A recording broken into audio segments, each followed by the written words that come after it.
साथियों, आज रिया दीदी ने अपने टैलेंट से पड़ोस वाली गरिमा का घमंड चकनाचूर कर दिया। दरअसल रिया दीदी बालकनी में बैठकर अपने छोटे छोटे पौधों पर पानी छिड़क रही थी। वह पौधे जिनमें उम्मीद बोती थी और पानी के साथ सपनों की उम्मीद थी। तभी अचानक से दरवाजे पर आवाज हुई। दीदी ने पीछे मुड़कर देखा। सामने वही पड़ोस वाली गरिमा, जिसकी जुबान हमेशा गरीबों की बेइज्जती करने में ही चलती थी। लेकिन इससे पहले कि दीदी कुछ पूछती, गरिमा ने एक पुराना टूटा फूटा मिट्टी का कलश उनके हाथ में थमा दिया। दीदी ने हैरान होकर कहा, गरिमा जी, ये क्या? तभी गरिमा ने हंसी के साथ कहा, नो रिया, तुम कभी दुबई गई हो आर्ट सीखने के लिए?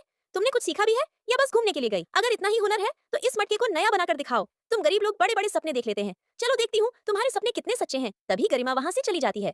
साथियों, आज दीदी ने सोच लिया कि जब दीदी दुबई जाने की तैयारी कर रही थी, उसी गरिमा ने पूरे गांव के सामने कहा था, इसकी औकात दुबई जाने की नहीं है। साथियों, उस दिन दीदी ने कुछ नहीं कहा, बस अपने सपनों को पकड़कर चली। और कल ही दीदी अपने ससुराल से लौटी थी, लेकिन आज गरिमा की चुनौती ने सब याद दिला दिया था। दीदी ने बिना एक पल गवाए बाजार से रंग खरीद कर लाई। वो पुराने कलश उनके सामने रखा था, टूटा हुआ, धूल में, ठीक वैसे ही जैसे गरीबों को समाज की नजर में देखा जाता है। पर दीदी ने उस टूटे कलश में भी खूबसूरती देखी। उन्होंने उस कलश पर रंग चढ़ाया, जहां दरार थी वहां चमकदार रंग लगाए। लेकिन दीदी के हाथ कांप रहे थे, पर सपने बिल्कुल स्थिर थे। इस बार पूरा मोहल्ला सादा। दीदी ने धीरे से कलश उठाया।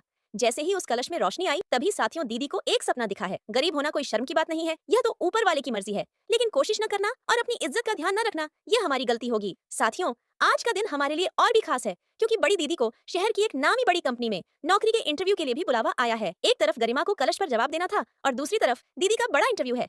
मतलब आज का दिन हमारे घर की किस्मत बदलने का भी दिन हो सकता है। इसलिए दीदी ने सुबह से ही समय बर्बाद नहीं किया, मेहनत करती रही और हर रंग को अच्छे से फिट करती रही, ताकि कलश न सिर्फ देखने लायक हो, बल्कि किसी खरीदी हुई कलश से कम न लगे। धीरे धीरे कलश का ढांचा तैयार हो गया। फिर उसके किनारों को अच्छे से सजाया, ताकि दिखने में आकर्षक लगे। साथियों, यह कलश सिर्फ देखने का सामान नहीं, बल्कि हमारी मेहनत और हमारी इज्जत का प्रतीक है। हमारी मेहनत लगभग पूरी हो चुकी है, लेकिन उसे देखने से पहले आप इन बॉलीवुड हीरो और अपने पिताजी में से किसे अपना हीरो मानते हो? जो लोग अपने पिताजी को हीरो मानते हैं, वो लोग इस वीडियो को लाइक करके चैनल को सब्सक्राइब करें और कमेंट में लव यू डैड लिखें। साथियों, लास्ट में दीदी ने कितना सुंदर मटका सजा दिया, जिसे देखकर पड़ोस वाली गरिमा का घमंड चकनाचूर हो गया।